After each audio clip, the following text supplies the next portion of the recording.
Today, I wanted to just really hit on something, dealing with pain.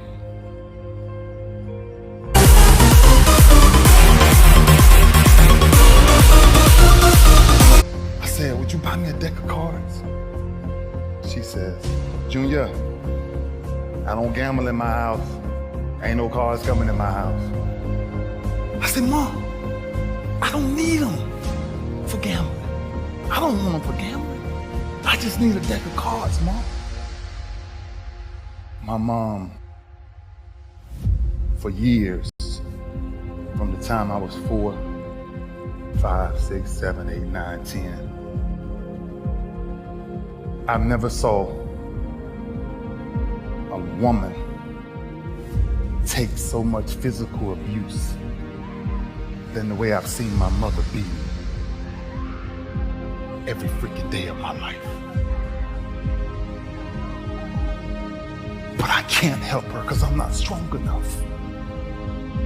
I don't have the muscle to get these men off my mother. My mother's a very high yellow woman, and every time they hit her, she would bleed from her eyes.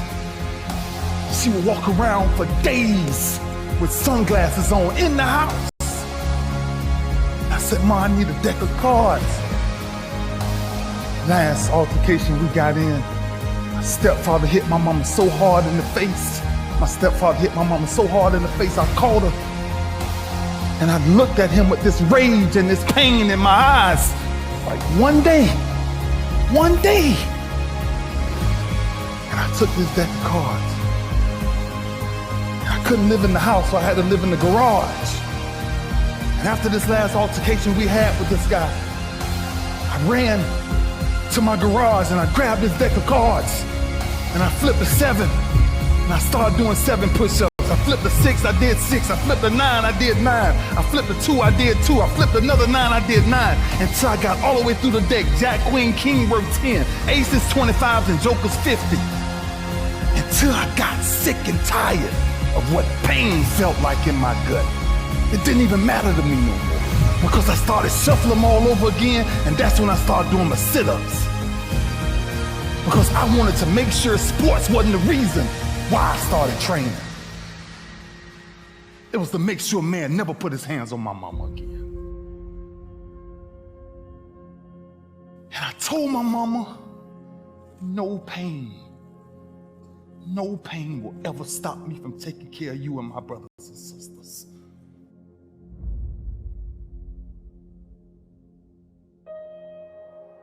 That's why I started doing what I started doing. Sports was a byproduct of what people started to see. It was the behind the scenes that was driving me crazy. There's 2 sides of pain that I don't think a lot of people really understand. There's one side of pain that's the suffering and the discomfort side of pain. But then there's another side of pain that's called effort. It's called glory. It's called if you can find a way to push through pain, there's something greater on the other side of it. And if you never tap into it, it's because the first time you felt that you backed off. The first time you felt, that burn. The first time you felt that it's too much. And we rationalize with ourselves to where we automatically stop. That's why a bunch of us give up so much in life so quickly. That's why kids have a problem finishing things in today's time. Because as soon as they feel a small bit of discomfort, of things ain't right, they're gone. I can't do it no more.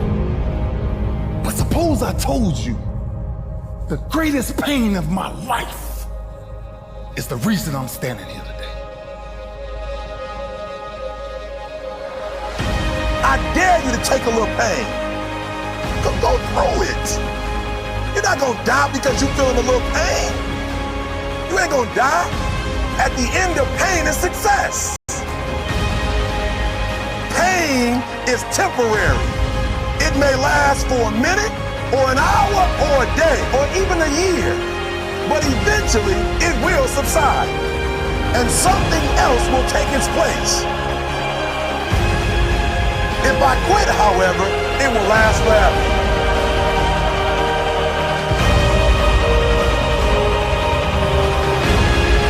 On the other side of that pain, on the other side of that pain, on the other side of that pain is your promise. At 10 years old, I picked up these deck of cards. And one day I counted them. And I found out it was 52 of them in the deck of cards. 52. And I turned my greatest pain into, in my business, with the greatest achievement ever is the touch of the Barley Trophy. 52 cards. And ironically, my number ended up being 52. There's not a person on my team in 16 years that has consistently beat me to the ball every play. That ain't got nothing to do with talent. That's just got everything to do with effort. Nothing else. 15 straight years. 12 Pro Bowls later, if you want numbers. I done saw all of it. And the only thing that's kept me around is my effort. So when you put on this, all I ever knew, because I wasn't a number one recruit, I wasn't a number one linebacker, I wasn't even in the media guy. All I ever knew was effort will get me seen on tape. Effort will get me noticed to get to the league. Effort would one day take care of my mom and my kids. Effort. Which is between you and you. Nobody else can give you effort. Effort is within inside, man.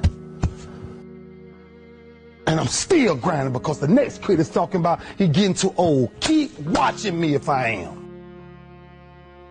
Nobody ain't got to convince me of what I do.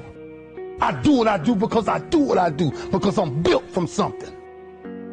And man didn't create it. Every one of you men in here have that opportunity, man. But ask yourself the question personally, how much time you really wasting? For real. Or do you really represent this? I represent it because it's all I had. It's the only brotherhood I ever been formed to. That's why when I see y'all perform on Saturdays, that is my peace. That's why I run to the hotels. I don't need to talk to nobody before my games. I just need to see what I once came from. I sat in these same chairs you guys sat in, man. I sat around the greatest athletes in the world. And then I found myself totally different because everybody was asking the question, who is this kid? I'm just sharing my story to tell y'all, every time you think somebody got it good, man, it ain't always good.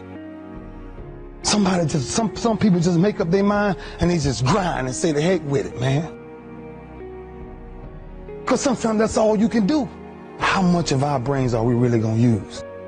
I use mine to tell somebody today, September 11th, when I step on the field against the Pittsburgh Steelers, if that's what God's will is, there's no other man out there willing to give up what I'm willing to give up. I said that in 1993, when I said I wanted to be the greatest Hurricane, and the only thing that I got in the middle of all of that distance is the only thing that follows work, is results. There's no other blueprint. I ain't got no other secrets to tell y'all today. I ain't come here for nothing else but to tell you, if you want to do something, work at it. You want a better relationship with God, work at it. You want to understand why pulling your pants up is important, why yes ma'am and no ma'am is important, why being in the meeting with complete silence when somebody walks in, because it's presence and essence that determines respect. That's all we talking about. The power of respect is never to disrespect. That's why I was the first one sitting down in the meeting. I ain't got nothing to say. Y'all do y'all, I'm good. I got to listen. Something out there I need to grab from it. stepping on the same football field as you am. 1993. And I made a quote. And that some people call controversy, I call it confidence. I said that I might be the greatest player to ever walk up out of the University of Miami. I did not say that because I thought I was better than everybody else. I said that simply because I was willing to put in the work to now be back here 18 years later and tell you the only brotherhood I still have. You got to say yes to your life. You've got to say yes. Yes to my dreams. Yes to me. Yes, I can make it. Yes, I can. Doesn't matter how many failures I've made. Doesn't matter how many mistakes I've endured. Doesn't matter about my defeats. Doesn't matter about what I've done. It sits on my chest in a shirt form. But the eye of that real hurricane is found in my heart. Is this where it all came from? Same path y'all walk. Same calves y'all going in. Same green tree y'all walking up and down. I had one pair of jeans in college for at least 2 years. At least 2 years. What drives you? Because I feel home. And when you're home, ain't much to say. Our work spoke for itself. That's where our swagger came from. Our swagger came from, we worked as a unit.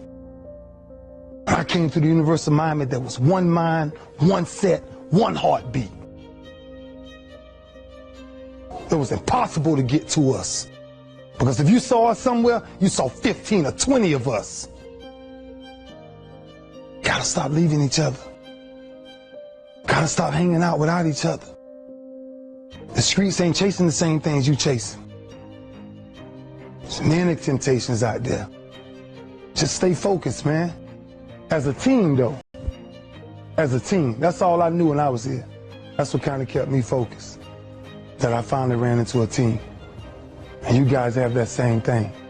Because this you will never die. It'll never die. So it's up to you to carry that.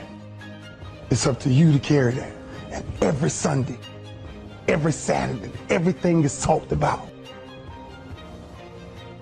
I gotta commit my very being to this thing. I gotta breathe it, I gotta eat it, I gotta sleep it. And until you get there, you'll never be successful in life. But once you get there, I guarantee you, the world is yours. You won yesterday? Know what you carry. When you carry this you on your chest. Know what you carry, man. You carry a legacy of greatness. And greatness is a lot of small things done well. Day after day, workout after workout, obedience after obedience, day after day.